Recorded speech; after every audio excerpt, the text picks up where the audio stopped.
श्री शिवाय नमस्तुभ्यम।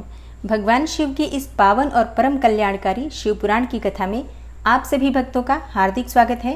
भगवान शिव और माता पार्वती आपकी समस्त मनोकामनाओं को पूर्ण करें। दोस्तों, आजकल आप सुन रहे हैं भगवान शिव के अवतार के विषय में। कल आपने सुना था भगवान शिव के 42 अवतारों के विषय में, और इसी के साथ नंदीश्वर के जन्म की कथा भी सुनी थी।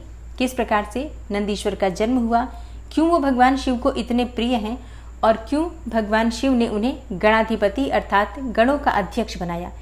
ये सारा वृतांत आपने कल की कथा में सुना और आज आप सुनने वाले हैं काल भैरव का महात्म्य।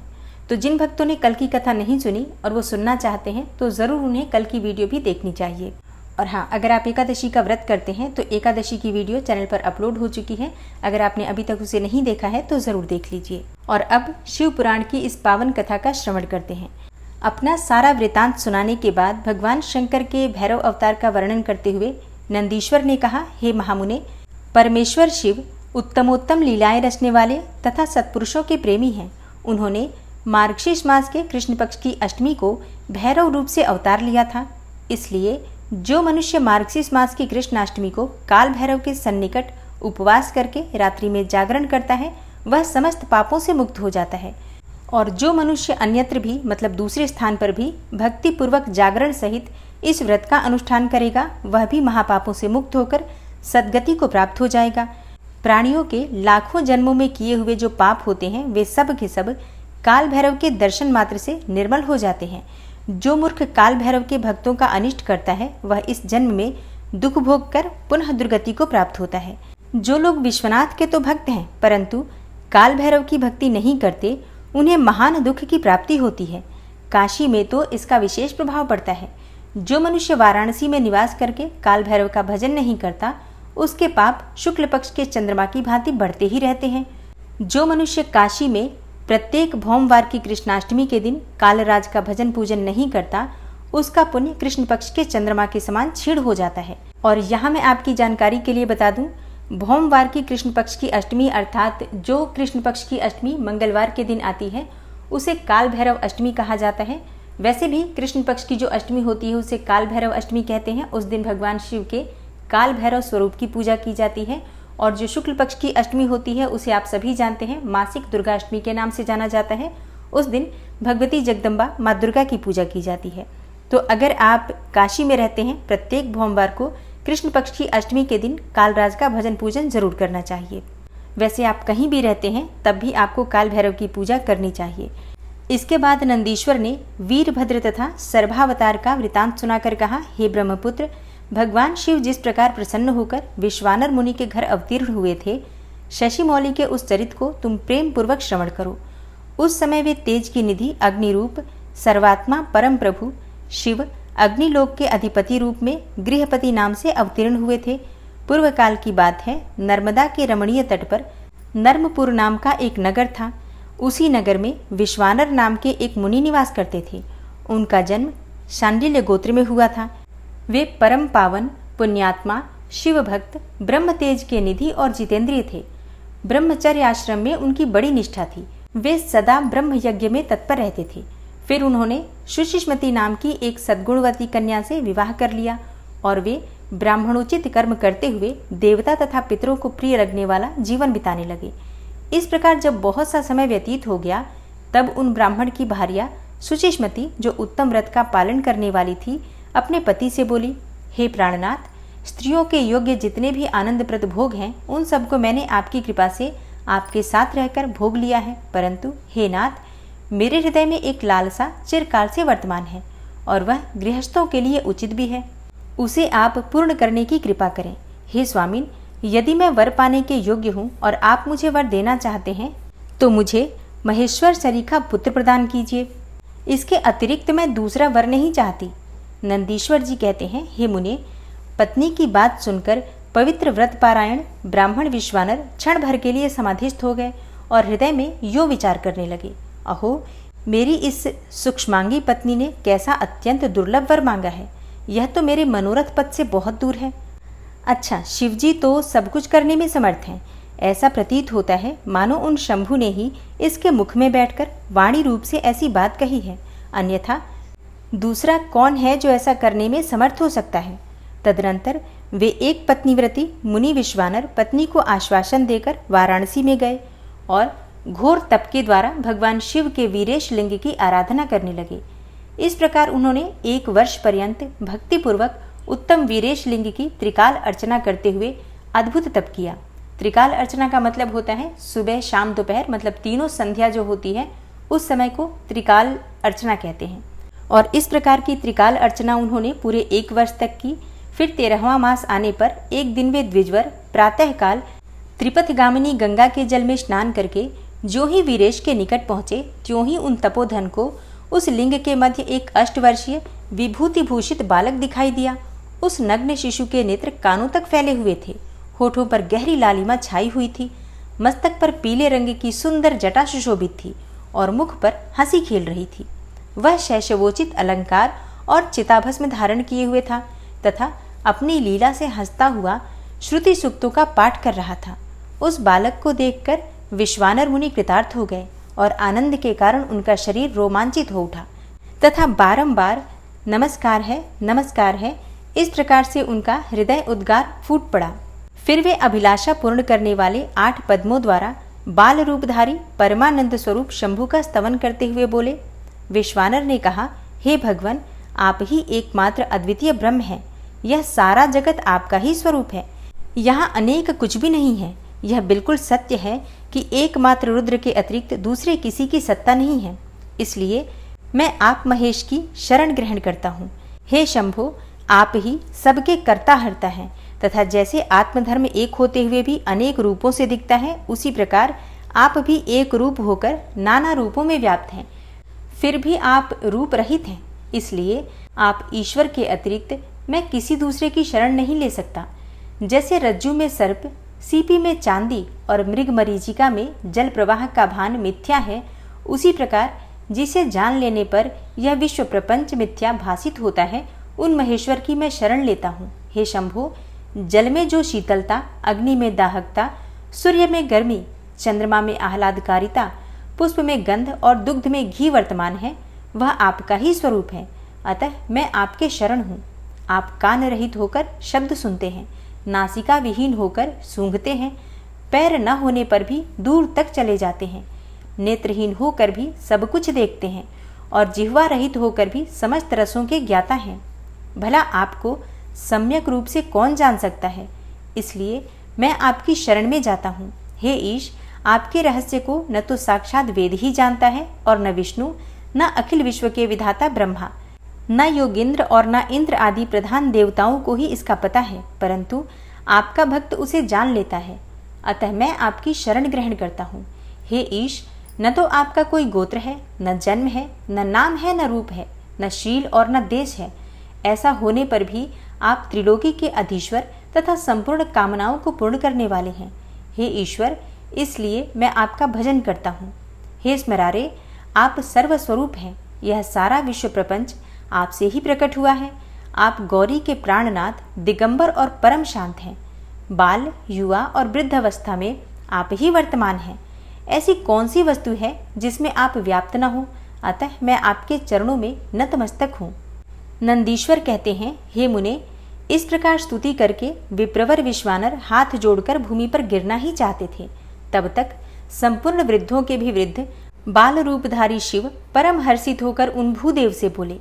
बाल रूपी शिव ने कहा, हे मुनि श्रेष्ठ विश्वानर, तुमने आज मुझे संतुष्ट कर दिया है। हे भूदेव, मेरा मन प्रसन्न हो गया है। अतः अब तुम उत्तम वर मांग लो। यह सुनकर मुनि श्रेष्ठ विश्वानर कृतकृत्य हो गए और उनका मन हर्षमगन हो गया। तब वे उठकर बाल रूपधारी शंकर जी से बोले। विश्वानर ने कहा, हे प्रभावशाली महेश्वर, आप तो सर्वांतर्यामी हैं, ऐश्वर्य संपन्न हैं, आप शर्व हैं तथा भक्तों को सब कुछ दे डालने वाले हैं। भला आप सर्वज्ञ से कौन सी बात छुपी है? फिर भी आप मुझे दीनता प्रकट करने वाली याचना के प्रति आकृष्ट होने के लिए क्यों कह रहे हैं? हे महेशान, ऐसा जानकर आपको जैसी इच्छा हो वैसा ही कीजिए। नंदीश्वर जी कहते हैं, हे मुने, पवित्र व्रत में तत्पर विश्वानर के उस वचन को सुनकर पावन शिशु रूपधारी महादेव हंसकर शुचि से बोले। हे शुचे, तुमने अपने हृदय में अपनी पत्नी शुचिस्मति के प्रति जो अभिलाषा कर रखी है, वह निस्संदेह थोड़े ही समय में पूर्ण हो जाएगी।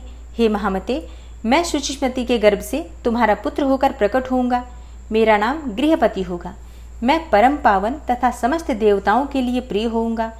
जो मनुष्य 1 वर्ष तक शिवजी के सन्निकट तुम्हारे द्वारा कथित पुण्यमय अभिलाषाष्टक स्तोत्र का तीनों काल पाठ करेगा, उसकी सारी अभिलाषाएं यह पूर्ण कर देगा। इस स्तोत्र का पाठ पुत्र, पौत्र और धन का प्रदाता, सर्वथा शांतिकारक, सारी विपत्तियों का विनाशक, स्वर्ग और मोक्ष रूप संपत्ति का कर्ता तथा समस्त कामनाओं को पूर्ण करने वाला है। निस्संदेह यह अकेला ही समस्त स्तोत्रों के समान है। नंदीश्वर जी कहते हैं, हे मुने, इतना कहकर बाल रूपधारी शंभु, जो सत्पुरुषों की गति हैं, अंतर्ध्यान हो गए। तब विप्रवर विश्वानर भी प्रसन्न मन से अपने घर को लौट आए। नंदीश्वर जी कहते हैं, हे मुने, घर आकर उस ब्राह्मण ने बड़े हर्ष के साथ अपनी पत्नी से यह सारा वृतांत कह सुनाया। उसे सुनकर विप्र पत्नी शुचिष्मति को महान आनंद प्राप्त हुआ। वह अत्यंत प्रेम पूर्वक अपने भाग्य की सराहना करने लगी। तदनंतर समय आने पर ब्राह्मण द्वारा विधि पूर्वक गर्भाधान कर्म संपन्न किए जाने पर वह नारी गर्भवती हुई। फिर उन विद्वान मुनि ने गर्भ के स्पंदन करने से पूर्व ही पुंसत्व की वृद्धि के लिए गृहसूत्र में वर्णित विधि के अनुसार सम्यक रूप से पुंसवन संस्कार किया। तत्पश्चात 8वां महीना आने पर कृपालु विश्वानर ने सुखपूर्वक प्रसव होने के अभिप्राय से गर्भ के रूप की समृद्धि करने वाला सीमंत संस्कार संपन्न कराया। इसके बाद ताराओं के अनुकूल होने पर जब बृहस्पति केंद्रवर्ती हुए और शुभ ग्रहों का योग आया, तब शुभ लग्न में भगवान शंकर, जिनके मुख की कांति पूर्णिमा के चंद्रमा के समान है तथा जो अरिष्ट रूपी दीपक को बुझाने वाले समस्त अरिष्टों के विनाशक और भू भुवः स्वः तीनों लोकों के निवासियों को सब तरह से सुख देने वाले हैं, उस शुचिष्मति के गर्भ से पुत्र रूप में प्रकट हुए। उस समय गंध को वहन करने वाले वायु के वाहन मेघ दिशा रूपी बधुओं के मुख पर वस्त्र से बन गए, अर्थात चारों ओर काली घटा उमड़ आई। वे घनघोर बादल उत्तम गंध वाले पुष्प समूहों की वर्षा करने लगे। देवताओं की दुंदुभियां बजने लगी। चारों ओर दिशाएं निर्मल हो गई। प्राणियों के मनों के साथ साथ सरिताओं का जल भी निर्मल हो गया। प्राणियों की वाणी सर्वथा कल्याणी और प्रिय भाषिणी हो उठी। संपूर्ण प्रसिद्ध ऋषि मुनि तथा देवता, यक्ष, किन्नर, विद्याधर आदि मंगल द्रव्य ले लेकर पधारे। स्वयं ब्रह्मा जी ने नम्रता पूर्वक उसका जात कर्म संस्कार किया और उस बालक के रूप तथा वेद का विचार करके यह निश्चय किया कि इसका नाम गृहपति होना चाहिए। फिर 11वें दिन उन्होंने नामकरण की विधि के अनुसार वेद मंत्रों का उच्चारण करते हुए उसका गृहपति ऐसा नामकरण किया। उसके बाद सबके पितामह ब्रह्मा चारों वेदों में कथित आशीर्वादात्मक मंत्रों द्वारा उसका अभिनंदन करके हंस पर आरूढ़ होकर अपने लोक को चले गए। तदुपरांत शंकर भी लौकिकी गति का आश्रय लेकर उस बालक की उचित रक्षा का विधान करके अपने वाहन पर चढ़कर अपने धाम को पधार गए। इसी प्रकार श्रीहरि ने भी अपने लोक की राह ली। इस प्रकार सभी देवता, ऋषि मुनि आदि भी प्रशंसा करते हुए अपने अपने स्थान को पधार गए। तदनंतर ब्राह्मण देवता ने यथा समय आने पर सब संस्कार करते हुए बालक को वेदाध्ययन करवाया। तत्पश्चात 9वां वर्ष आने पर माता पिता की सेवा में तत्पर रहने वाले विश्वानर नंदन गृहपति को देखने के लिए वहां नारद जी पधारे। बालक ने माता पिता सहित नारद जी को प्रणाम किया। फिर नारद जी ने बालक की हस्तरेखा, जिह्वा, तालु आदि देखकर कहा, हे मुनि विश्वानर, मैं तुम्हारे पुत्र के लक्षणों का वर्णन करता हूँ, तुम आदर पूर्वक उसे श्रवण करो। तुम्हारा यह पुत्र परम भाग्यवान है और इसके संपूर्ण अंगों के लक्षण भी शुभ हैं, किंतु इसके सर्वगुण संपन्न, संपूर्ण शुभ लक्षणों से समन्वित और चंद्रमा के समान संपूर्ण निर्मल कलाओं से सुशोभित होने पर भी विधाता ही इसकी रक्षा करे। इसलिए सब तरह के उपायों द्वारा इस शिशु की रक्षा करनी चाहिए, क्योंकि विधाता के विपरीत होने पर गुण भी दोष हो जाता है। मुझे शंका है कि इसके 12वें वर्ष में इस पर बिजली अथवा अग्नि द्वारा विघ्न आएगा। यूँ कहकर नारद जी जैसे आए थे वैसे ही देवलोक को चले गए। हे सनत कुमार जी, नारद जी का यह कथन सुनकर पत्नी सहित विश्वानर ने समझ लिया कि ये तो बड़ा भयंकर वज्रपात हुआ है। फिर वे हाय मैं मारा गया यूँ कहकर छाती पीटने लगे और पुत्र शोक से व्याकुल होकर गहरी मूर्छा के वशीभूत हो गए। उधर शुचिष्मति भी दुख से पीड़ित होकर अत्यंत ऊंचे स्वर से हाहाकार करती हुई ढाड़े मारकर रो पड़ी। उसकी सारी इंद्रियां अत्यंत व्याकुल हो उठी। तब पत्नी के आर्तनाद को सुनकर विश्वानर भी मूर्छा त्याग कर उठ बैठे और ये क्या हुआ, कैसे हुआ, यूं उच्च स्वर से बोलते हुए कहने लगे, गृहपति जो मेरा बाहर विचरने वाला प्राण, मेरी सारी इंद्रियों का स्वामी तथा मेरे अंतरात्मा में निवास करने वाला है, कहाँ है? तब माता पिता को इस प्रकार अत्यंत शोकग्रस्त देखकर शंकर के अंश से उत्पन्न हुआ वह बालक गृहपति मुस्कुराकर बोला। गृहपति ने कहा, माताजी तथा पिताजी, बताइए इस समय आप लोगों के रोने का क्या कारण है? किस लिए आप लोग फूट फूट कर रो रहे हैं? कहाँ से ऐसा भय आप लोगों को प्राप्त हुआ है? यदि मैं आपकी चरण रेणुओं से अपने शरीर की रक्षा कर लूं तो मुझ पर काल भी अपना प्रभाव नहीं डाल सकता। फिर तुच्छ, चंचल एवं अल्प बल वाली मृत्यु की तो बात ही क्या है? हे माता पिताजी, अब आप लोग मेरी प्रतिज्ञा सुनिए। यदि मैं आप लोगों का पुत्र हूँ तो ऐसा प्रयत्न करूँगा जिससे मृत्यु भी भयभीत हो जाएगी। मैं सत्पुरुषों को सब कुछ दे डालने वाले सर्वज्ञ मृत्युंजय की भली भांति आराधना करके महाकाल को भी जीत लूँगा। यह मैं आप लोगों से बिल्कुल सत्य कह रहा हूँ। नंदीश्वर जी कहते हैं, हे मुने, तब वे द्विज दंपत्ति जो शोक से संतप्त हो रहे थे, गृहपति के ऐसे वचन जो अकाल में हुई अमृत की घनघोर वृष्टि के समान थे, सुनकर संताप रहित हो कहने लगे, बेटा तू उन शिव की शरण में जा जो ब्रह्मा आदि के भी कर्ता, मेघवाहन, अपनी महिमा से कभी च्युत न होने वाले और विश्व की रक्षामणि है। नंदीश्वर जी कहते हैं, हे मुने, माता पिता की आज्ञा पाकर गृहपति ने उनके चरणों में प्रणाम किया। फिर उनकी प्रदक्षिणा करके और उन्हें बहुत तरह से आश्वासन देकर वे वहां से चल पड़े और उस काशीपुरी में जा पहुंचे जो ब्रह्मा और नारायण आदि देवताओं के लिए भी दुष्प्राप्य, महाप्रलय के संताप का विनाश करने वाली और विश्वनाथ द्वारा सुरक्षित थी तथा जो कंठ प्रदेश में हार की तरह पड़ी हुई गंगा से सुशोभित तथा विचित्र गुणशालिनी हर पत्नी गिरिजा से विभूषित थी। वहां पहुंचकर वे विप्रवर पहले मणिकर्णिका पर गए। वहां उन्होंने विधि पूर्वक स्नान करके भगवान विश्वनाथ का दर्शन किया। फिर बुद्धिमान गृहपति ने परमानंद मग्न होकर त्रिलोकी के प्राणियों की प्राण रक्षा करने वाले शिव को प्रणाम किया। उस समय उनकी अंजलि बंधी थी और सिर झुका हुआ था। वे बारंबार उस शिवलिंग की ओर देखकर हृदय में हर्षित हो रहे थे और वह ये सोच रहे थे कि यह लिंग निस्संदेह स्पष्ट रूप से आनंद कंद ही है। वे कहने लगे, अहो, मुझे आज जो सर्वव्यापी श्रीमान विश्वनाथ का दर्शन प्राप्त हुआ, इसीलिए इस चराचर त्रिलोकी में मुझसे बढ़कर धन्यवाद का पात्र कोई दूसरा नहीं है। जान पड़ता है मेरा भाग्योदय होने से ही उन दिनों में महर्षि नारद ने आकर वैसी बात कही थी जिसके कारण आज मैं कृतकृत्य हो रहा हूँ। नंदीश्वर जी कहते हैं, हे मुने, इस प्रकार आनंद अमृत रूपी रसों द्वारा पारण करके गृहपति ने शुभ दिन में सर्वहितकारी शिवलिंग की स्थापना की और पवित्र गंगा जल से भरे हुए 108 कलशों द्वारा शिवजी को स्नान कराकर ऐसे घोर नियमों को स्वीकार किया जो अकृतात्मा पुरुषों के लिए दुष्कर थे। हे नारद जी, इस प्रकार एकमात्र शिव में मन लगाकर तपस्या करते हुए उस महात्मा गृहपति की आयु का 1 वर्ष व्यतीत हो गया। तब जन्म से 12वां वर्ष आने पर नारद जी के कहे हुए उस वचन को सत्य सा करते हुए वज्रधारी इंद्र उनके निकट पधारे और बोले, हे विप्रवर, मैं इंद्र हूँ और तुम्हारे शुभ व्रत से प्रसन्न होकर यहाँ आया हूँ। अब तुम वर मांगो, मैं तुम्हारी मनोवांछा पूर्ण कर दूंगा। तब गृहपति ने कहा, हे मधुवन, मैं जानता हूँ आप वज्रधारी इंद्र हैं, परंतु हे वृत्रशत्रो, मैं आपसे वर याचना करना नहीं चाहता। मेरे वरदायक तो शंकर जी ही होंगे। इंद्र बोले, हे शिशो, शंकर मुझसे भिन्न थोड़े ही हैं। अरे, मैं देवराज हूँ, अतः तुम अपनी मूर्खता का परित्याग करके वर मांग लो, देर मत करो। गृहपति ने कहा, हे पाकशासन, आप अहिल्या का सतीत्व नष्ट करने वाले दुराचारी पर्वत शत्रु ही है ना? आप जाइए, क्योंकि मैं पशुपति के अतिरिक्त किसी अन्य देव के सामने स्पष्ट रूप से प्रार्थना करना नहीं चाहता। नंदीश्वर जी कहते हैं, हे मुने, गृहपति के इस वचन को सुनकर इंद्र के नेत्र क्रोध से लाल हो गए। वे अपने भयंकर वज्र को उठाकर उस बालक को डराने धमकाने लगे। तब बिजली की ज्वालाओं से व्याप्त उस वज्र को देखकर बालक गृहपति को नारद जी के वाक्य स्मरण हो आए। फिर तो वे भय से व्याकुल होकर मूर्छित हो गए। तदनंतर अज्ञान अंधकार को दूर भगाने वाले गौरीपति शंभु वहां प्रकट हो गए और अपने हस्त स्पर्श से उसे जीवन दान देते हुए से बोले, हे वत्स, उठ उठ, तेरा कल्याण हो।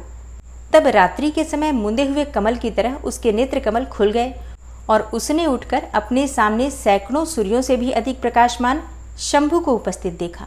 उनके ललाट में तीसरा नेत्र चमक रहा था, गले में नीला चिन्ह था, ध्वजा पर वृषभ का स्वरूप दिख रहा था, वामांग में गिरिजा देवी विराजमान थी, मस्तक पर चंद्रमा सुशोभित था, बड़ी बड़ी जटाओं से उनकी अद्भुत शोभा हो रही थी। वे अपने आयुध त्रिशूल और आजगव धनुष धारण किए हुए थे। कपूर के समान गौर वर्ण का शरीर अपनी प्रभा बिखेर रहा था। वे गज चर्म लपेटे हुए थे। उन्हें देखकर शास्त्र कथित लक्षणों तथा गुरु वचनों से जब गृहपति ने समझ लिया कि ये महादेव ही हैं, तब हर्ष के मारे उनके नेत्रों में आंसू छलक आए, गला रुंध गया और शरीर रोमांचित हो उठा। वे क्षण भर तक अपने आप को भूलकर चित्रकूट एवं त्रिपुत्रक पर्वत की भांति निश्चल ही खड़े रह गए। जब वे स्तवन करने, नमस्कार करने अथवा कुछ भी कहने में समर्थ न हो सके, तब शिवजी मुस्कुराकर बोले। ईश्वर ने कहा, हे गृहपते, जान पड़ता है कि तुम वज्रधारी इंद्र से डर गए हो। हे वत्स, तुम भयभीत मत हो, क्योंकि मेरे भक्त पर इंद्र और वज्र की कौन कहे, यमराज भी अपना प्रभाव नहीं डाल सकते। यह तो मैंने तुम्हारी परीक्षा ली है और मैंने ही तुम्हें इंद्र रूप धारण करके डराया है। हे भद्र, अब मैं तुम्हें वर देता हूँ, आज से तुम अग्निपद के भागी होगे। तुम समस्त देवताओं के लिए वरदाता बनोगे। हे अग्नि, तुम समस्त प्राणियों के अंदर जठराग्नि रूप से विचरण करोगे। तुम्हें दिक्पाल रूप से धर्मराज और इंद्र के मध्य में राज्य की प्राप्ति होगी। तुम्हारे द्वारा स्थापित यह शिवलिंग तुम्हारे नाम पर अग्नीश्वर नाम से प्रसिद्ध होगा। यह सब प्रकार के तेजों की वृद्धि करने वाला होगा। जो लोग इस अग्नीश्वर लिंग के भक्त होंगे, उन्हें बिजली और अग्नि का भय नहीं रह जाएगा। अग्निमांद्य नामक रोग नहीं होगा और न कभी अकाल मृत्यु ही होगी। काशीपुरी में स्थित संपूर्ण समृद्धियों के प्रदाता अग्नीश्वर की भली भांति अर्चना करने वाला भक्त यदि प्रारब्धवश किसी अन्य स्थान में भी मृत्यु को प्राप्त होगा, तो भी वह वहनीलोक में प्रतिष्ठित होगा। नंदीश्वर जी कहते हैं, हे मुने, इस प्रकार कहकर शिवजी ने गृहपति के बंधुओं को बुलाकर उनके माता पिता के सामने उस अग्नि का दिक्पति पद पर अभिषेक कर दिया और स्वयं उसी लिंग में समा गए। हे तात, इस प्रकार मैंने तुमसे परमात्मा शंकर के गृहपति नामक अग्न्यवतार का, जो दुष्टों को पीड़ित करने वाला है, वर्णन कर दिया। जो सुदृढ़ पराक्रमी जितेंद्रिय पुरुष अथवा सत्व संपन्न स्त्रियां अग्नि प्रवेश कर जाती हैं, वे सब के सब अग्नि सरीखे तेजस्वी होते हैं। इसी प्रकार जो ब्राह्मण अग्निहोत्र पारायण, ब्रह्मचारी तथा पंचाग्नि का सेवन करने वाले हैं, वे अग्नि के समान वर्चस्वी होकर अग्निलोक में विचरते हैं। जो शीतकाल में शीत निवारण के निमित्त बोझ सी बोझ लकड़ियां दान करता है, अथवा जो अग्नि की इष्टि करता है, वह अग्नि के सन्निकट निवास करता है। जो श्रद्धापूर्वक किसी अनाथ मृतक का अग्नि संस्कार कर देता है, अथवा स्वयं शक्ति न होने पर दूसरे को प्रेरित करता है, वह अग्निलोक में प्रशंसित होता है। द्विजातियों के लिए परम कल्याणकारक एक अग्नि ही है। वही निश्चित रूप से गुरु, देवता, व्रत, तीर्थ अर्थात सब कुछ है। जितनी अपावन वस्तुएं हैं, वे सब अग्नि का संसर्ग होने से उसी क्षण पावन हो जाती हैं। इसीलिए अग्नि को पावक कहा गया है। यह शंभु की प्रत्यक्ष तेजोमयी दहनात्मिका मूर्ति है, जो सृष्टि रचने वाली, पालन करने वाली और संहार करने वाली है। भला इसके बिना कौन सी वस्तु दृष्टिगोचर हो सकती है। इनके द्वारा भक्षण किए हुए धूप, दीप, नैवेद्य, दूध, दही, घी और खांड आदि का देवगण स्वर्ग में सेवन करते हैं। अग्नीश्वर शिवलिंग की स्थापना और उसका महात्म्य बताने के बाद भगवान नंदीश्वर ने आगे कहना प्रारंभ किया। भगवान नंदीश्वर ने सनत कुमार जी से कहा, हे मुने, अब शंकर जी के उपासना कांड द्वारा सेवित महाकाल आदि 10 अवतारों का वर्णन भक्तिपूर्वक श्रवण करो। उनमें पहला अवतार महाकाल नाम से प्रसिद्ध है, जो कि सत्पुरुषों को भोग और मोक्ष प्रदान करने वाला है। उस अवतार की शक्ति भक्तों की मनोवांछा पूर्ण करने वाली महाकाली है। दूसरा तार नामक अवतार हुआ, जिसकी शक्ति तारा देवी हुई। वे दोनों भुक्ति मुक्ति के प्रदाता तथा अपने सेवकों के लिए सुखदायक हैं। बाल भुवनेश नाम से तीसरा अवतार हुआ, उसमें बाला भुवनेशी शिवा शक्ति हुई, जो सज्जनों को सुख देने वाली है। चौथा भक्तों के लिए सुखद तथा भोग मोक्ष प्रदायक षोडश श्री विद्येश नामक अवतार हुआ और षोडशी श्री विद्या शिवा उसकी शक्ति हुई। पांचवा अवतार भैरव नाम से प्रसिद्ध हुआ, जो कि सर्वदा भक्तों की कामनाओं को पूर्ण करने वाला है। इस अवतार की शक्ति का नाम है भैरवी गिरजा, जो अपने उपासकों की अभिष्टदायिनी है। छठा शिवावतार छिन्न मस्तक नाम से कहा गया और भक्त कामप्रदा गिरिजा का नाम छिन्नमस्ता है। संपूर्ण मनोरथों के दाता शंभु का 7वां अवतार धूमवान नाम से विख्यात हुआ। उस अवतार में श्रेष्ठ उपासकों की लालसा पूर्ण करने वाली शिवा धूमावती हुई। शिवजी का 8वां सुखदायक अवतार बगलामुख है। उसकी शक्ति महान आनंददायिनी बगलामुखी नाम से विख्यात हुई। 9वां शिवावतार मातंग नाम से कहा जाता है। उस समय संपूर्ण अभिलाषाओं को पूर्ण करने वाली शर्वाणी मातंगी हुई। शंभु के भुक्ति मुक्ति रूप फल प्रदान करने वाले 10वें अवतार का नाम कमल है, जिसमें अपने भक्तों का सर्वथा पालन करने वाली गिरिजा कमला कहलाई। ये ही शिवजी के 10 अवतार हैं। ये सब के सब भक्तों तथा सत्पुरुषों के लिए सुखदायक तथा भोग और मोक्ष के प्रदाता माने गए हैं। जो लोग महात्मा शंकर के इन 10 अवतारों की निर्विकार भाव से सेवा करते हैं, उन्हें ये नित्य नाना प्रकार के सुख देते रहते हैं। हे मुने, इस प्रकार मैंने 10 अवतारों का महात्म वर्णन कर दिया। तंत्र शास्त्र में तो यह सर्व कामप्रद बतलाया गया है। हे मुने, इन शक्तियों की भी अद्भुत महिमा है। तंत्र आदि शास्त्रों में इस महिमा का सर्व कामप्रद रूप से वर्णन किया गया है। ये नित्य दुष्टों को दंड देने वाली और ब्रह्म तेज की विशेष रूप से वृद्धि करने वाली है। हे ब्रह्मन, इस प्रकार मैंने तुमसे महेश्वर के महाकाल आदि 10 शुभ अवतारों का शक्ति सहित वर्णन कर दिया। जो मनुष्य समस्त शिव पर्वों के अवसर पर इस परम पावन कथा का भक्तिपूर्वक पाठ करता है, वह शिव जी का परम प्यारा हो जाता है। इस आख्यान का पाठ करने से ब्राह्मण को ब्रह्म तेज की वृद्धि होती है, क्षत्रिय विजय लाभ करता है, वैश्य धनपति हो जाता है और शूद्र को सुख की प्राप्ति होती है। स्वधर्म पारायण शिव भक्तों को यह चरित्र सुनने से सुख प्राप्त होता है और उनकी शिव भक्ति विशेष रूप से बढ़ जाती है। हे मुने, अब मैं शंकर जी के 11 श्रेष्ठ अवतारों का वर्णन करता हूँ, उसे सुनो। उन्हें श्रवण करने से असत्यादि जनित बाधा पीड़ा नहीं पहुंचा सकती। पूर्व काल की बात है, एक बार इंद्र आदि समस्त देवता दैत्यों से पराजित हो गए। तब वे भयभीत होकर अपनी पूरी अमरावती को छोड़कर भाग खड़े हुए। यूं दैत्यों द्वारा अत्यंत पीड़ित हुए वे सभी देवता कश्यप जी के पास गए। वहां उन्होंने परम व्याकुलता पूर्वक हाथ जोड़कर एवं मस्तक झुकाकर उनके चरणों में अभिवादन किया और उनका भली भांति स्तवन करके आदर पूर्वक अपने आने का कारण प्रकट किया तथा दैत्यों द्वारा पराजित होने से उत्पन्न हुए अपने सारे दुखों को कह सुनाया। हे तात, तब उनके पिता कश्यप जी देवताओं की उस कष्ट कहानी को सुनकर अधिक दुखी नहीं हुए, क्योंकि उनकी बुद्धि शिवजी में आसक्त थी। हे मुने, उन शांत बुद्धि मुनि ने धैर्य धारण करके देवताओं को आश्वासन दिया और स्वयं परम हर्षपूर्वक विश्वनाथपुरी काशी को चल पड़े। वहां पहुंचकर उन्होंने गंगा जी के जल में स्नान करके अपना नित्य नियम पूरा किया और फिर आदर पूर्वक उमा सहित सर्वेश्वर भगवान विश्वनाथ की भली भांति अर्चना की। तदनंतर शंभु दर्शन के उद्देश्य से एक शिवलिंग की स्थापना करके वे देवताओं के हितार्थ परम प्रसन्नता पूर्वक घोर तप करने लगे। हे मुने, शिवजी के चरण कमलों में आसक्त मन वाले धैर्यशाली मुनिवर कश्यप को जब यो तप करते हुए बहुत अधिक समय व्यतीत हो गया, तब सत्पुरुषों के गति स्वरूप भगवान शंकर अपने चरणों में तल्लीन मन वाले कश्यप ऋषि को वर देने के लिए वहां प्रकट हुए। भक्तवत्सल महेश्वर परम प्रसन्न तो थे ही, अतः वे अपने भक्त मुनिवर कश्यप से बोले, वर मांगो। उन महेश्वर को देखते ही प्रसन्न बुद्धि वाले देवताओं के पिता कश्यप जी हर्षमगन हो गए और हाथ जोड़कर उनके चरणों में नमस्कार करके स्तुति करते हुए यूं बोले, हे महेश्वर, मैं सर्वथा आपका शरणागत हूँ। हे स्वामीन, देवताओं के दुख का विनाश करके मेरी अभिलाषा पूर्ण कीजिए। हे देवेश, मैं पुत्रों के दुख से विशेष दुखी हूँ, अतः हे ईश, मुझे सुखी कीजिए, क्योंकि आप देवताओं के सहायक हैं। हे नाथ, महाबली दैत्यों ने देवताओं और यक्षों को पराजित कर दिया है, इसलिए हे शंभो, आप मेरे पुत्र रूप से प्रकट होकर देवताओं के लिए आनंददाता बन जाइए। नंदीश्वर जी कहते हैं, हे मुने, कश्यप जी के ऐसा कहने पर सर्वेश्वर भगवान शंकर उनसे तथेति ऐसा ही होगा यो कहकर उनके सामने वही अंतर्ध्यान हो गए। तब कश्यप भी महान आनंद के साथ तुरंत ही अपने स्थान को लौट गए।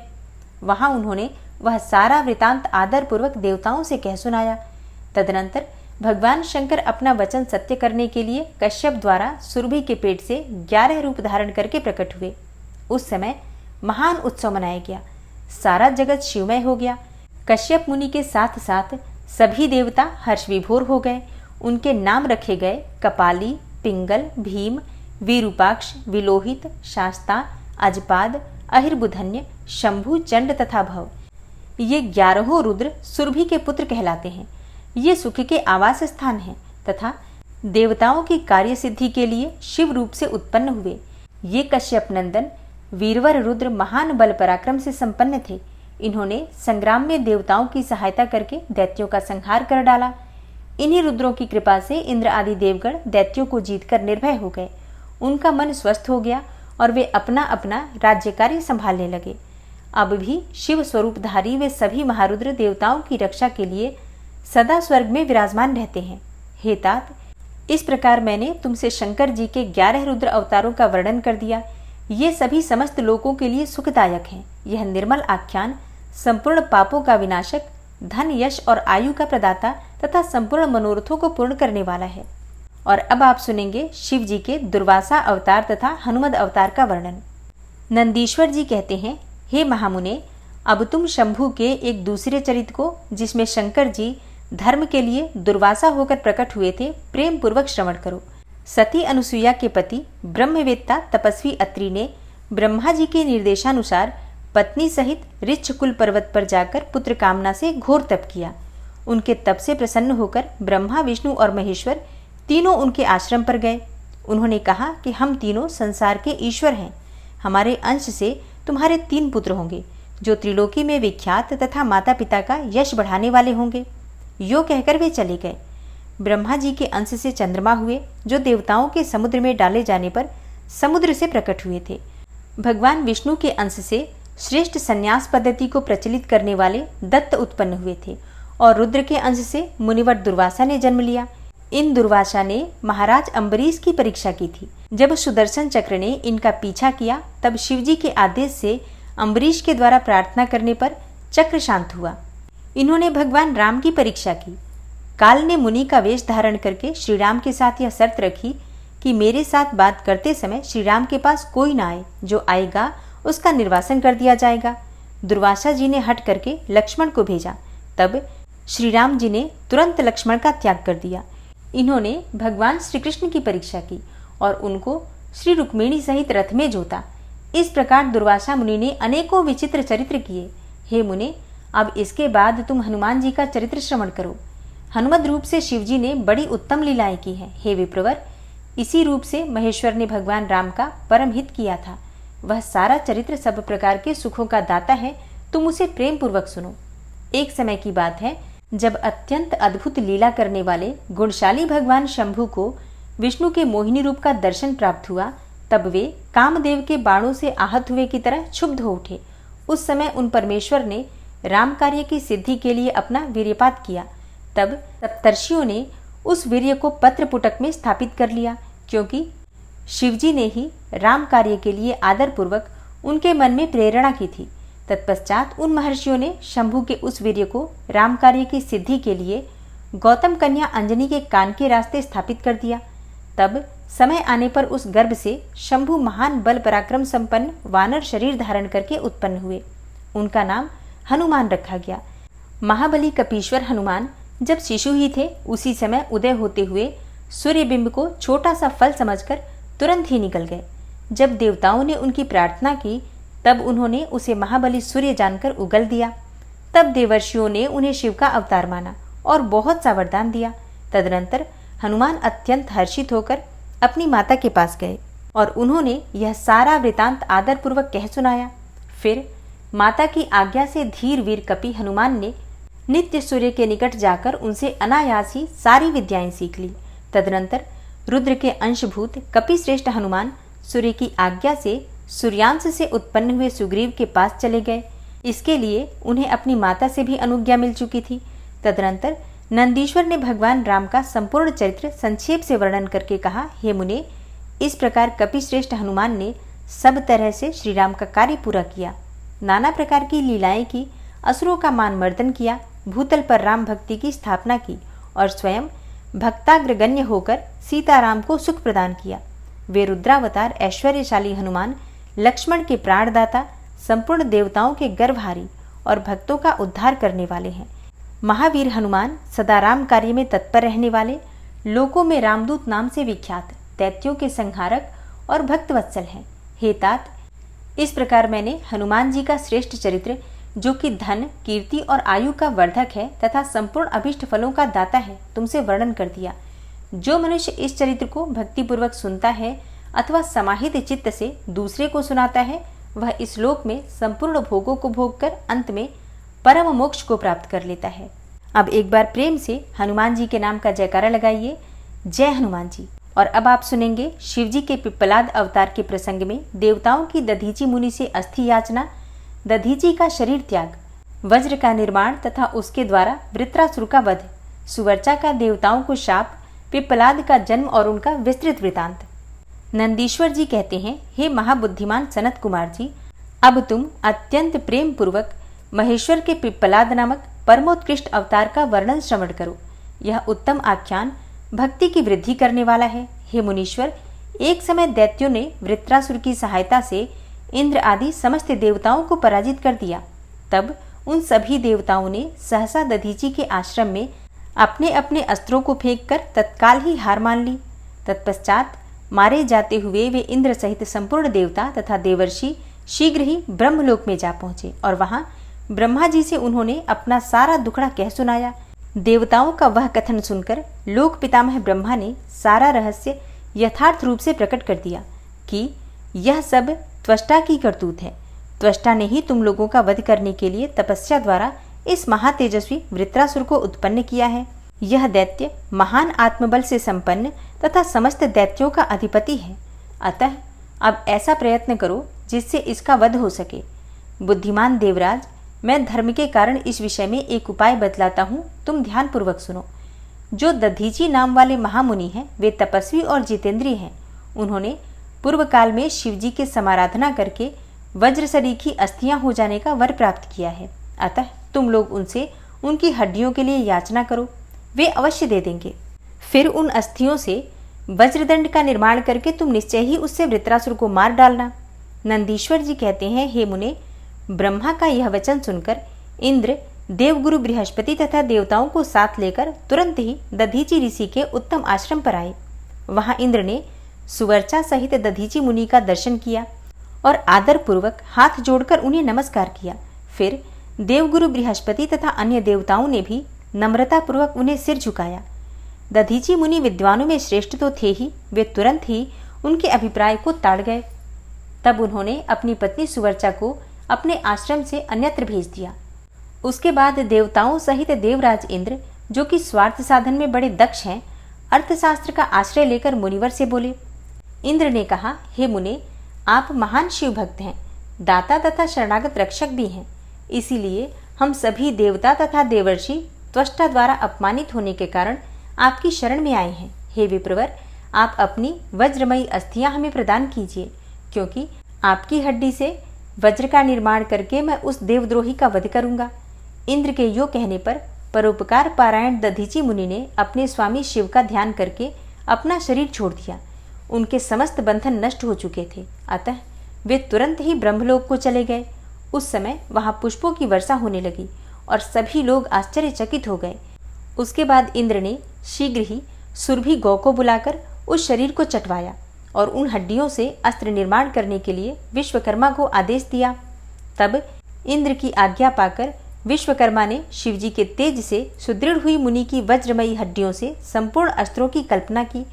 उनके रीढ़ की हड्डी से वज्र और ब्रह्मशिर नामक बाण बनाया तथा अन्य अस्थियों से अन्यान्य बहुत से अस्त्रों का निर्माण किया। तब शिवजी के तेज से उत्कर्ष को प्राप्त हुए इंद्र ने उस वज्र को लेकर क्रोधपूर्वक वृत्रासुर पर आक्रमण किया, ठीक उसी तरह जैसे रुद्र ने यमराज पर धावा किया था। फिर तो कवच आदि से भली भांति सुरक्षित हुए इंद्र ने तुरंत ही पराक्रम प्रकट करके उस वज्र द्वारा वृत्रासुर के पर्वत शिखर सरीखे सिर को काट गिराया। हे तात, उस समय स्वर्गवासियों ने महान विजय का उत्सव मनाया। इंद्र पर पुष्पों की वृष्टि होने लगी और सभी देवता उनकी स्तुति करने लगे। उसके बाद महान आत्मबल से संपन्न दधीची मुनि की पतिव्रता पत्नी सुवर्चा पति की आज्ञा के अनुसार अपने आश्रम के भीतर गई। वहां देवताओं के लिए पति को मरा हुआ जानकर वह देवताओं को शाप देते हुए बोली। सुवर्चा ने कहा, अहो, इंद्र सहित ये सभी देवता बड़े दुष्ट हैं और अपना कार्य सिद्ध करने में निपुण हैं, मूर्ख हैं तथा लोभी हैं। इसीलिए ये सबके सब आज से मेरे शाप से पशु हो जाएं। इस प्रकार उस तपस्वी मुनि पत्नी सुवर्चा ने उन इंद्र आदि समस्त देवताओं को शाप दे दिया। तत्पश्चात उस पतिव्रता ने पतिलोक में जाने का विचार किया। फिर तो मनस्विनी सुवर्चा ने परम पवित्र लकड़ियों द्वारा एक चिता तैयार की। उसी समय शंकर जी की प्रेरणा से सुखदायिनी आकाशवाणी हुई। वह उस मुनि पत्नी सुवर्चा को आश्वासन देते हुए बोली। आकाशवाणी ने कहा, हे प्राज्ञे, ऐसा साहस मत करो, मेरी उत्तम बात सुनो। हे देवी, तुम्हारे उदर में मुनि का तेज वर्तमान है, तुम उसे यत्नपूर्वक उत्पन्न करो। पीछे तुम्हारी जैसी इच्छा हो वैसा करना, क्योंकि शास्त्र का ऐसा आदेश है कि गर्भवती को अपना शरीर कभी नहीं जलाना चाहिए, अर्थात सती नहीं होना चाहिए। नंदीश्वर जी कहते हैं, हे मुनीश्वर, इस प्रकार कहकर वह आकाशवाणी उपराम हो गई। उसे सुनकर वह मुनि पत्नी क्षण भर के लिए विस्मय में पड़ गई, परंतु उस सती साध्वी सुवर्चा को तो पतिलोक की प्राप्ति ही अभिष्ट थी, इसलिए उसने बैठकर पत्थर से अपने उदर को विदीर्ण कर डाला। तब उसके पेट से मुनिवर दधीची का वह गर्भ बाहर निकल आया।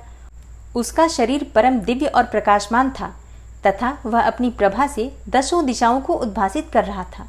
हे तात, दधीची के उत्तम तेज से प्रादुर्भूत हुआ वह गर्भ अपनी लीला करने में समर्थ साक्षात रुद्र का अवतार था। मुनि प्रिया सुवर्चा ने दिव्य स्वरूपधारी अपने उस पुत्र को देखकर मन ही मन समझ लिया कि यह रुद्र का अवतार है।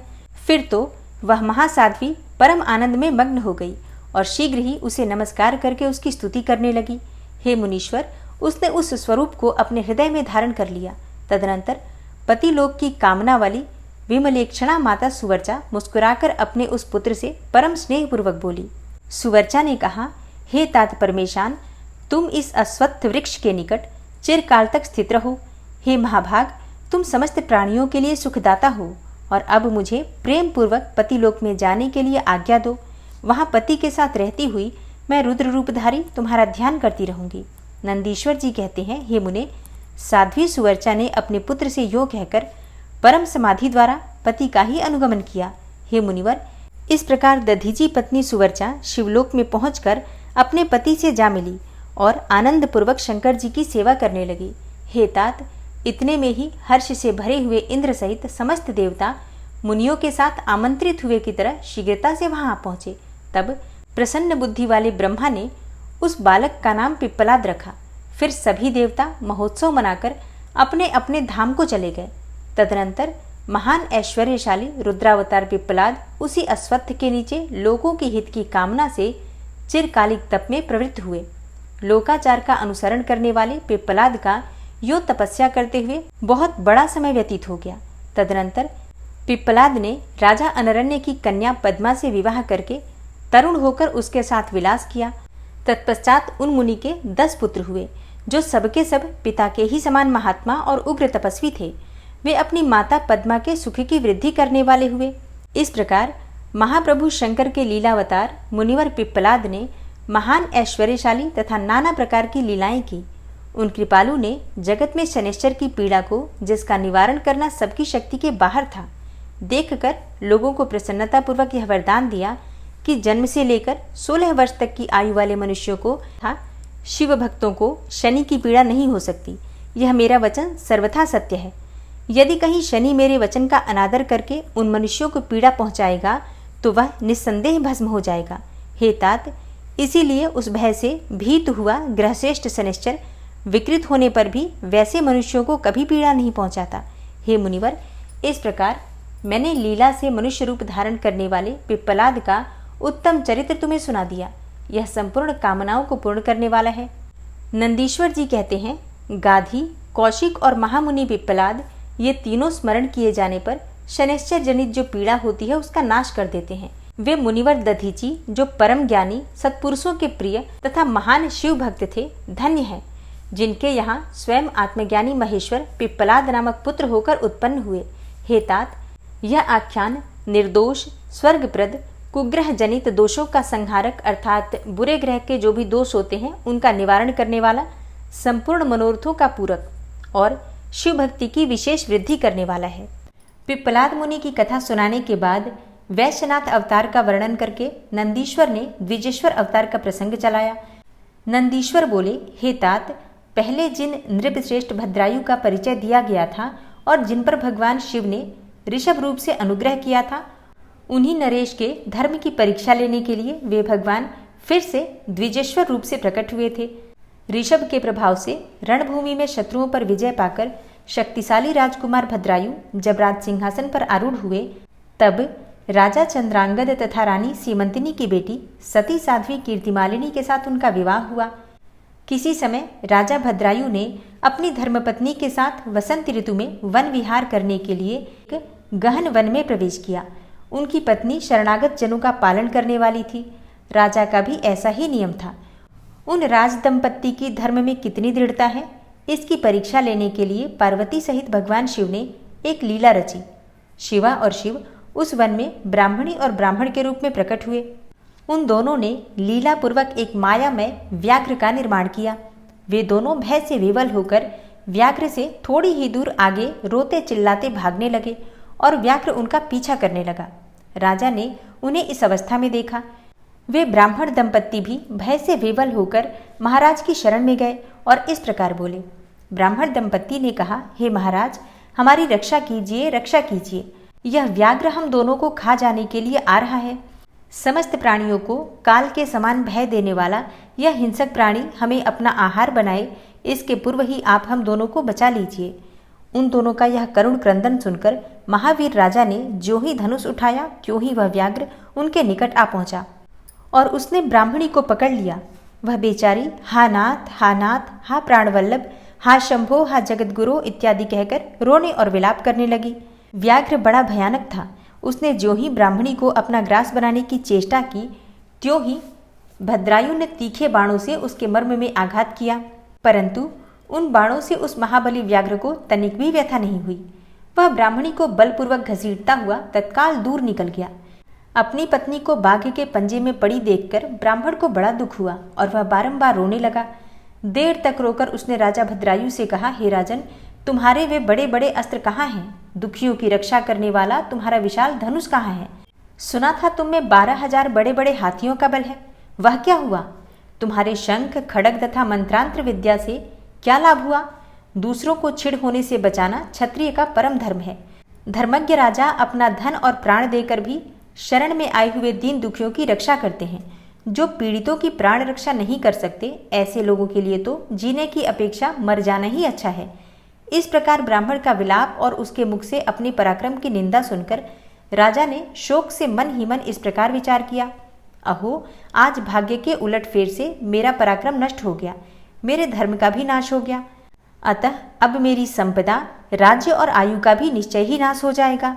यो विचार कर राजा भद्रायु ब्राह्मण के चरणों में गिर पड़े और उसे धीरज बंधाते हुए बोले, हे ब्राह्मण, मेरा पराक्रम नष्ट हो गया है। हे महामते, मुझे क्षत्रिय अधम पर कृपा करके शोक छोड़ दीजिए।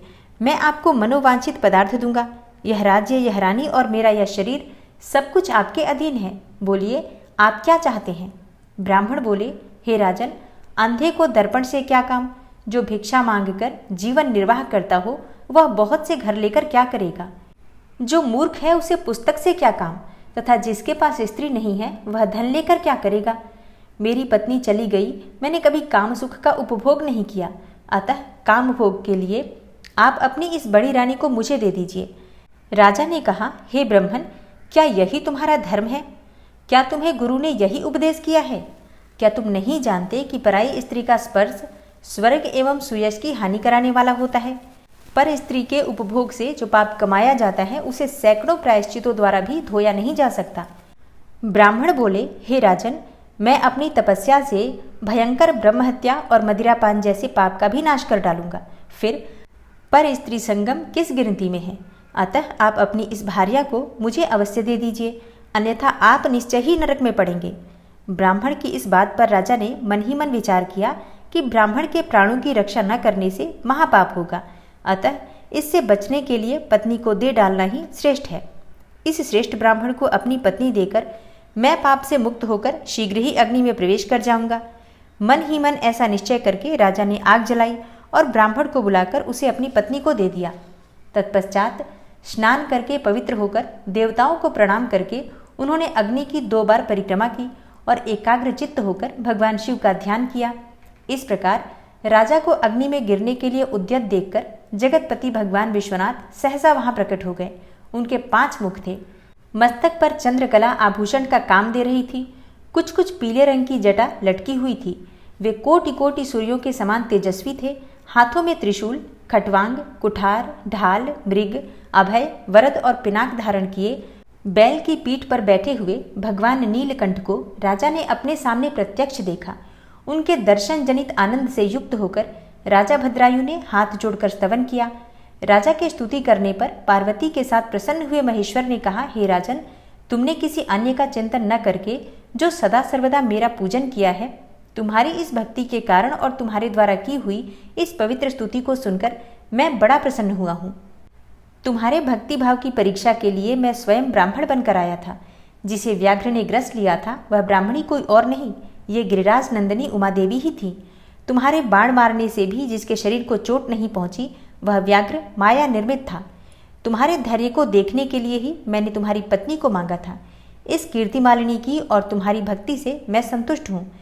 तुम कोई दुर्लभ वर मांगो, मैं उसे दूंगा। राजा बोले, हे देव, आप साक्षात परमेश्वर हैं। आपने सांसारिक ताप से घिरे हुए मुझ अधम को जो प्रत्यक्ष दर्शन दिया है, यही मेरे लिए महान वर है। हे देव, आप वरदाताओं में श्रेष्ठ हैं। आपसे मैं दूसरा कोई वर नहीं मांगता। मेरी यही इच्छा है कि मैं, मेरी रानी, मेरे माता पिता, पद्माकर वैश्य और उसके पुत्र सुनय, इन सबको आप अपना पार्श्ववर्ती सेवक बना लीजिए। तत्पश्चात रानी कीर्तिमालिनी ने प्रणाम करके अपने भक्ति से भगवान शंकर को प्रसन्न किया और यह उत्तम वर मांगा, हे महादेव, मेरे पिता चंद्रांगद और माता सीमंतिनी, इन दोनों को भी आपके समीप निवास की प्राप्ति हो। भक्तवत्सल भगवान गौरीपति ने प्रसन्न होकर एवमस्तु कहा और उन दोनों पति पत्नी को इच्छानुसार वर देकर वे क्षण भर में अंतर्ध्यान हो गए।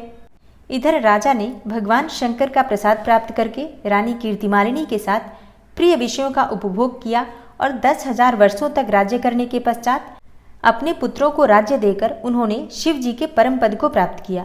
राजा और रानी दोनों ही भक्तिपूर्वक महादेव जी की पूजा करके भगवान शिव के धाम को प्राप्त हुए। यह परम पवित्र, पापनाशक एवं अत्यंत गोपनीय भगवान शिव का विचित्र गुणानुवाद जो विद्वानों को सुनाता है अथवा स्वयं भी शुद्ध चित्त होकर पढ़ता है, वह इस लोक में भोग ऐश्वर्य को प्राप्त करके अंत में भगवान शिव को प्राप्त होता है। और अब आप सुनेंगे भगवान शिव का यतिनाथ एवं हंस नामक अवतार। नंदीश्वर कहते हैं, हे मुने, अब मैं परमात्मा शिव के यतिनाथ नामक अवतार का वर्णन करता हूँ। तुम ध्यान पूर्वक सुनो। हे मुनीश्वर, अर्बुदाचल नामक पर्वत के समीप एक भील रहता था जिसका नाम था आहुक। उसकी पत्नी को लोग आहुका कहते थे। वह उत्तम व्रत का पालन करने वाली थी। वे दोनों पति पत्नी महान शिव भक्त थे और शिव की आराधना पूजा में ही लगे रहते थे। एक दिन वह शिव भक्त भील अपनी पत्नी के लिए आहार की खोज करने के निमित्त जंगल में बहुत दूर चला गया। उसी समय संध्या काल में भील की परीक्षा लेने के लिए भगवान शंकर सन्यासी का रूप धारण करके घर आए। इतने में ही उस घर का मालिक भील भी चला आया और उसने बड़े प्रेम से उन यतिराज का पूजन किया। उसके मनोभाव की परीक्षा लेने के लिए उन यतीश्वर ने दीनवाड़ी में कहा, हे भील, आज रात में यहाँ रहने के लिए मुझे स्थान दे दो। सवेरा होते ही चला जाऊंगा। तुम्हारा सदा कल्याण हो। भील बोला, हे स्वामी जी, आप ठीक कहते हैं, तथापि मेरी बात सुनिए। मेरे घर में स्थान तो बहुत थोड़ा है, फिर उसमें आपका रहना कैसे हो सकता है। भील की यह बात सुनकर स्वामी जी वहां से चले जाने को उद्यत हो गए। तब भीलिनी ने कहा, हे प्राणनाथ, आप स्वामी जी को स्थान दे दीजिए। घर आए हुए अतिथि को निराश न लौटाइए, अन्यथा हमारे गृहस्थ धर्म के पालन में बाधा पहुंचेगी। आप स्वामी जी के साथ सुखपूर्वक घर के भीतर रहिए और मैं बड़े बड़े अस्त्र लेकर बाहर खड़ी रहूंगी। पत्नी की यह बात सुनकर भील ने सोचा, स्त्री को घर से बाहर निकालकर मैं भीतर कैसे रह सकता हूँ, और सन्यासी जी का अन्यत्र जाना भी मेरे लिए अधर्म कारक ही होगा। ये दोनों ही कार्य एक गृहस्थ के लिए सर्वथा अनुचित हैं। अतः मुझे ही घर के बाहर रहना चाहिए। जो होनहार होगी वह तो होकर ही रहेगी। ऐसा सोचकर आग्रह करके उसने स्त्री को और सन्यासी जी को तो सानंद घर के भीतर रख दिया और स्वयं वह भील अपने आयुध पास रखकर घर से बाहर खड़ा हो गया। रात में जंगली क्रूर एवं हिंसक पशु उसे पीड़ा देने लगे। उसने भी यथाशक्ति उससे बचने के लिए महान यत्न किया।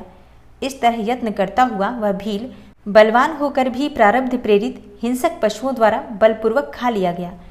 प्रातःकाल उठकर जब यति ने देखा कि हिंसक पशुओं ने वनवासी भील को खा डाला है, तब उन्हें बड़ा दुख हुआ। सन्यासी को दुखी देखकर भीलनी दुख से व्याकुल होने पर भी धैर्यपूर्वक उस दुख को दबाकर यूं बोली, हे स्वामी जी, आप दुखी किस लिए हो रहे हैं? इन भील राज का तो इस समय कल्याण ही हुआ। वे धन्य और कृतार्थ हो गए जो इन्हें ऐसी मृत्यु प्राप्त हुई। मैं चिता की आग में जलकर इनका अनुसरण करूंगी। आप प्रसन्नतापूर्वक मेरे लिए एक चिता तैयार कर दें, क्योंकि स्वामी का अनुसरण करना स्त्रियों के लिए सनातन धर्म है। उसकी बात सुनकर सन्यासी जी ने स्वयं चिता तैयार की और भीलनी ने अपने धर्म के अनुसार उसमें प्रवेश किया। इसी समय भगवान शंकर अपने साक्षात स्वरूप से उसके सामने प्रकट हो गए और उसकी प्रशंसा करते हुए बोले, तुम धन्य हो, धन्य हो, मैं तुम पर बहुत प्रसन्न हूँ। तुम इच्छानुसार वर मांगो, तुम्हारे लिए कुछ भी मुझे अदेय नहीं है। भगवान शंकर का यह परमानंददायक वचन सुनकर भीलनी को बड़ा सुख मिला। वह ऐसी विभोर हो गई कि उसे किसी भी बात की सुध ही नहीं रही। उसकी इस अवस्था को लक्ष्य करके भगवान शंकर और भी प्रसन्न हुए और उसके ना मांगने पर भी उसे वर देते हुए बोले, मेरा जो यति रूप है वह भावी जन्म में हंस रूप से प्रकट होगा और प्रसन्नतापूर्वक तुम दोनों का परस्पर संयोग कराएगा। यह भील निषेध देश की उत्तम राजधानी में राजा वीरसेन का श्रेष्ठ पुत्र होगा। उस समय नल के नाम से इसकी ख्याति होगी और तुम विदर्भ नगर में भीमराज की पुत्री दमयंती होगी। तुम दोनों मिलकर राजभोग भोगने के पश्चात वह मोक्ष प्राप्त करोगे जो बड़े बड़े योगीश्वरों के लिए भी दुर्लभ होगा। नंदीश्वर कहते हैं, हे मुने, ऐसा कहकर भगवान शिव उस समय लिंग रूप में स्थित हो गए। वह भील अपने धर्म से विचलित नहीं हुआ था, इसलिए उसी के नाम पर उस लिंग को अचलेश संज्ञा दी गई। दूसरे जन्म में वह आहुक नामक भील नैसद नगर में वीरसेन का पुत्र होकर महाराज नल के नाम से विख्यात हुआ और आहुका नाम की भीलनी विदर्भ नगर में राजा भीम की पुत्री दमयंती हुई और वे यतिनाथ शिव वहां हंस रूप में प्रकट हुए। उन्होंने दमयंती का नल के साथ विवाह कराया। पूर्व जन्म के सत्कार जनित पुण्य से प्रसन्न होकर भगवान शिव ने हंस का रूप धारण कर उन दोनों को सुख दिया। हंसावतारधारी शिव भांति भांति की बातें करने और संदेश पहुंचाने में कुशल थे। वे नल और दमयंती दोनों के लिए परमानंददायक हुए। और अब आप सुनेंगे भगवान शिव के कृष्ण दर्शन नामक अवतार की कथा। नंदीश्वर कहते हैं, हे सनत कुमार जी, भगवान शंभु के एक अवतार का नाम कृष्ण दर्शन है, जिसने राजा नभग को ज्ञान प्रदान किया था। उसका वर्णन करता हूँ, तुम ध्यानपूर्वक सुनो। श्राद्धदेव नाम के मनु के जो इक्ष्वाकु आदि पुत्र थे, उनमें नवम का नाम नभग था, जिनका पुत्र नाभाग नाम से प्रसिद्ध हुआ। नाभाग के ही पुत्र अम्बरीश हुए, जो भगवान विष्णु के भक्त थे तथा जिनकी ब्राह्मण भक्ति देखकर उनके ऊपर महर्षि दुर्वासा प्रसन्न हुए थे। हे मुने, अम्बरीश के पितामह जो नभग कहे गए हैं, उनके चरित्र का वर्णन सुनो। उन्हीं को भगवान शिव ने ज्ञान प्रदान किया था। मनुपुत्र नभग बड़े बुद्धिमान थे। उन्होंने विद्या अध्ययन के लिए दीर्घकाल तक इंद्रिय संयम पूर्वक गुरुकुल में निवास किया। इसी बीच में इक्ष्वाकु आदि भाइयों ने नभग के लिए कोई भाग न देकर पिता की संपत्ति आपस में ही बांट ली और अपना अपना भाग लेकर वे उत्तम रीति से राज्य का पालन करने लगे। उन सब ने पिता की आज्ञा से ही धन का बंटवारा किया था। कुछ काल के पश्चात ब्रह्मचारी नभग गुरुकुल से सांगोपांग वेदों का अध्ययन करके वहां आए। उन्होंने देखा सब भाई सारी संपत्ति का बंटवारा करके अपना अपना भाग ले चुके हैं। तब उन्होंने भी बड़े स्नेह से दाय भाग पाने की इच्छा रखकर अपने इक्ष्वाकु आदि बंधुओं से कहा, भाइयों, मेरे लिए भाग दिए बिना ही आप लोगों ने आपस में सारी संपत्ति का बंटवारा कर लिया, अतः अब प्रसन्नता पूर्वक मुझे भी हिस्सा दीजिए। मैं अपना दाय भाग लेने के लिए ही यहाँ आया हूँ। भाई बोले, जब संपत्ति का बंटवारा हो रहा था उस समय हम तुम्हारे लिए भाग देना भूल गए थे। अब इस समय पिताजी को ही तुम्हारे हिस्से में दे देते हैं, तुम उन्हीं को ले लो, इसमें संशय नहीं है। भाइयों का यह वचन सुनकर नभग को बड़ा विस्मय हुआ। वे पिता के पास जाकर बोले, हे तात, मैं विद्या अध्ययन के लिए गुरुकुल में गया था और वहाँ अब तक ब्रह्मचारी रहा हूँ। इसी बीच में भाइयों ने मुझे छोड़कर आपस में ही धन का बंटवारा कर लिया। वहाँ से लौटकर जब मैंने अपने हिस्से के बारे में उनसे पूछा, तब उन्होंने आपको मेरा हिस्सा बता दिया, अतः उसके लिए मैं आपकी सेवा में आया हूँ।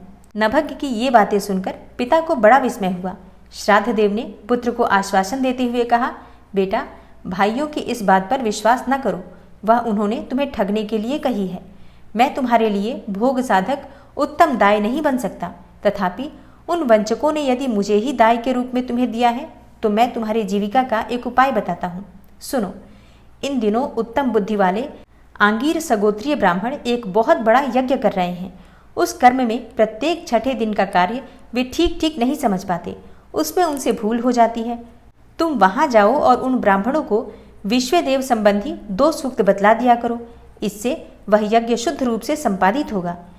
वह यज्ञ समाप्त होने पर वे ब्राह्मण जब स्वर्ग को जाने लगेंगे, उस समय संतुष्ट होकर अपने यज्ञ से बचा हुआ सारा धन तुम्हें दे देंगे। पिता की ये बातें सुनकर सत्यवादी नभग बड़ी प्रसन्नता के साथ उस उत्तम यज्ञ में गए। हे मुने, वहां छठे दिन के कर्म में बुद्धिमान मनुपुत्र ने वैश्वदेव संबंधी 2 सूक्तों का स्पष्ट रूप से उच्चारण किया। यज्ञ कर्म समाप्त होने पर वे आंगिरस ब्राह्मण यज्ञ से बचा हुआ अपना अपना धन नभग को देकर स्वर्गलोक को चले गए। उस यज्ञ शिष्ट धन को जब ये ग्रहण करने लगे, उस समय सुंदर लीला करने वाले भगवान शिव तत्काल वहां प्रकट हो गए। उनके सारे अंग बड़े सुंदर थे, परंतु उनके नेत्र काले थे। उन्होंने नभग से पूछा, तुम कौन हो जो इस धन को ले रहे हो? यह तो मेरी संपत्ति है, तुम्हें किसने यहाँ भेजा है? यह सब बातें ठीक ठीक बताओ। नभग ने कहा, यह तो यज्ञ से बचा हुआ धन है, जिसे ऋषियों ने मुझे दिया है। अब यह मेरी ही संपत्ति है, इसको लेने से तुम मुझे कैसे रोक रहे हो? कृष्ण दर्शन ने कहा, हे तात, हम दोनों के इस झगड़े में तुम्हारे पिता ही पंच रहेंगे। जाकर उनसे पूछो और वे जो निर्णय दे उसे ठीक ठीक यहाँ आकर बताओ। उनकी बातें सुनकर नभग ने पिता के पास जाकर उक्त प्रश्न को उनके सामने रखा। श्राद्ध देव को कोई पुरानी बात याद आ गई और उन्होंने भगवान शिव के चरण कमलों का चिंतन करते हुए कहा। मनु बोले, हे तात, वे पुरुष जो तुम्हें वह धन लेने से रोक रहे हैं, साक्षात भगवान शिव हैं। यो तो संसार की सारी वस्तु ही उन्हीं की है, परंतु यज्ञ से प्राप्त हुए उस धन पर उनका विशेष अधिकार है। यज्ञ करने से जो धन बच जाता है उसे भगवान रुद्र का भाग निश्चित किया गया है। इसलिए यज्ञावशिष्ट सारी वस्तु ग्रहण करने के अधिकारी सर्वेश्वर महादेव जी ही हैं। उनकी इच्छा से ही दूसरे लोग उस वस्तु को ले सकते हैं। भगवान शिव तुम पर कृपा करने के लिए ही वहां वैसा रूप धारण करके आए हैं। तुम वहीं जाओ और उन्हें प्रसन्न करो, अपने अपराध के लिए क्षमा मांगो और प्रणाम पूर्वक उनकी स्तुति करो। नभग पिता की आज्ञा से वहां गए और भगवान को प्रणाम करके हाथ जोड़कर बोले, हे महेश्वर, यह सारी त्रिलोकी ही आपकी है। फिर यज्ञ से बचे हुए धन के लिए तो कहना ही क्या है, निश्चय ही इस पर आपका अधिकार है। यही मेरे पिता ने निर्णय दिया है। हे नाथ, मैंने यथार्थ बात न जानने के कारण भ्रमवश जो कुछ भी कहा है, मेरे उस अपराध को क्षमा कीजिए। मैं आपके चरणों में मस्तक रखकर यह प्रार्थना करता हूँ कि आप मुझ पर प्रसन्न हो। ऐसा कहकर नभग ने अत्यंत दीनतापूर्ण हृदय से दोनों हाथ जोड़कर महेश्वर कृष्ण दर्शन का स्तवन किया। उधर श्राद्धदेव ने भी अपने उस अपराध के लिए क्षमा मांगते हुए भगवान शिव की स्तुति की। तदनंतर भगवान रुद्र ने मन ही मन प्रसन्न होकर नभग को कृपा दृष्टि से देखा और मुस्कुराते हुए कहा। कृष्ण दर्शन बोले, हे नभग, तुम्हारे पिता ने जो धर्मानुकूल बात कही है वह ठीक ही है और तुमने भी साधु स्वभाव के कारण सत्य ही कहा है।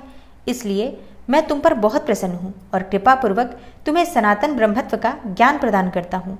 इस समय यह सारा धन मैंने तुम्हें दे दिया, अब तुम इसे ग्रहण करो और इस लोक में निर्विकार रहकर सुख भोगो। अंत में मेरी कृपा से सद्गति की तुम्हें प्राप्ति होगी। ऐसा कहकर भगवान रुद्र सबके देखते देखते वहीं अंतर्ध्यान हो गए। साथ ही श्राद्धदेव भी अपने पुत्र नभग के साथ अपने स्थान को लौट आए। इस लोक में विपुल भोगों का उपभोग करके अंत में वे भगवान शिव के धाम में चले गए। हे ब्रह्मन, इस प्रकार तुमसे मैंने भगवान शिव के कृष्ण दर्शन नामक अवतार का वर्णन किया। जो इस आख्यान को पढ़ता और सुनता है उसे संपूर्ण मनोवांछित फल प्राप्त होते हैं। और अब आप सुनेंगे भगवान शिव के अवधूतेश्वर अवतार की कथा और उसकी महिमा का वर्णन। नंदीश्वर कहते हैं, हे सनत कुमार, अब तुम परमेश्वर शिव के अवधूतेश्वर नामक अवतार का वर्णन सुनो, जिसने इंद्र के घमंड को चूर चूर कर दिया था।